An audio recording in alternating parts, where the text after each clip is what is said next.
Hello, humans. This is Michael Herrick with HIPAA for Humans, realistic cybersecurity advice for healthcare.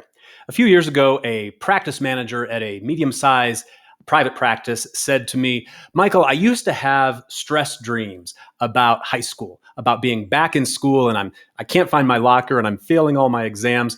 But I don't have those dreams anymore. Now I have dreams about cybersecurity attacks and data breaches and failing my HIPAA audit. I've been thinking a lot about those stressful school days lately in these last few months in connection with the upcoming changes to the HIPAA privacy rule. We've been talking about these changes, these proposed changes, for more than a year. This is going to be the biggest change to the HIPAA privacy rule of the last decade, and it's going to require a lot of work from our compliance and operations and IT departments. It's going to require us to update our policies and procedures. It's going to require us to implement some new technologies in some cases. It's going to require us to update some, though not all, of our business associate agreements and train our staff in a new way of working with patient data and sharing patient data with our patients. It's going to be a big change, a big lift for all healthcare organizations across the country. And we've been, like I said, we've been talking about it for well over a year.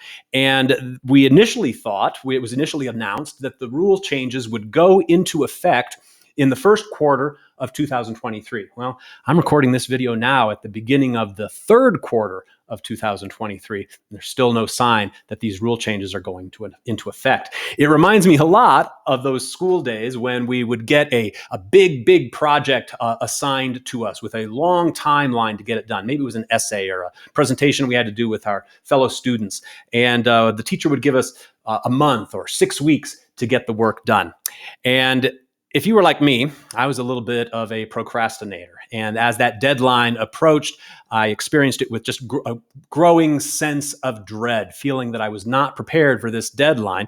And then, against all expectations, at the very last moment, a lifeline is thrown to us. And the teacher announces that the deadline is going to be shifted. It's going to be moved. It's going to be delayed. Another week, another weekend, just one more day to get the project done and turned in.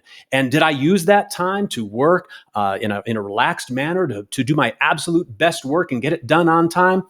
Or did I use that time to just prolong the stress and prolong the torture to the last moment and get it all done in a caffeine-fueled all-nighter?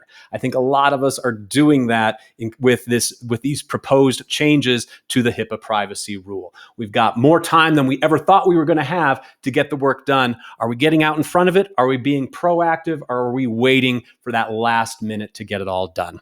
I get it. I've been there. We've all been there. And I absolutely understand and identify with that feeling. As I said, I'm a bit of a procrastinator myself to this day. So I totally understand that feeling. And you certainly got a lot of things on your plate. It's hard to get out in front of this stuff. But we've got to remember that compliance, risk management, HIPAA, and cybersecurity, it's a proactive game. And the people who win at that game are the ones who get out in front of their obligations in a proactive, not a reactive manner. Now, here's the good news. Here's the good news that I want to share with you. Unlike those old adolescent school days, what was referred to back then as cheating is now, in the grown-up business world, referred to as delegation and collaboration. You don't have to do it all yourself. And we can help you with all of this at HIPAA for Humans. The best way to prepare for these rule changes is to conduct a thorough, enterprise-wide HIPAA risk assessment. It's required by law, and it's the best way to get yourself prepared for the changes coming to the HIPAA privacy rule. And right now, here in the summertime, it's a great time to get something on the calendar so that this work can be done this year, maybe even this quarter, and put you in a good position and be prepared for these HIPAA rule changes so that you can get sleep and not have those stress dreams about HIPAA audits, those stress dreams about getting a letter from the Office of Civil Rights, sitting down with a HIPAA auditor and looking down and realizing you're not wearing any pants. You don't want to have those dreams. You want to have the confidence of your HIPAA risk management program, and that's what we can help you with here at HIPAA for Humans. So if you need some help, I hope you'll reach out. I'm Michael Herrick with HIPAA for Humans, and thanks for watching.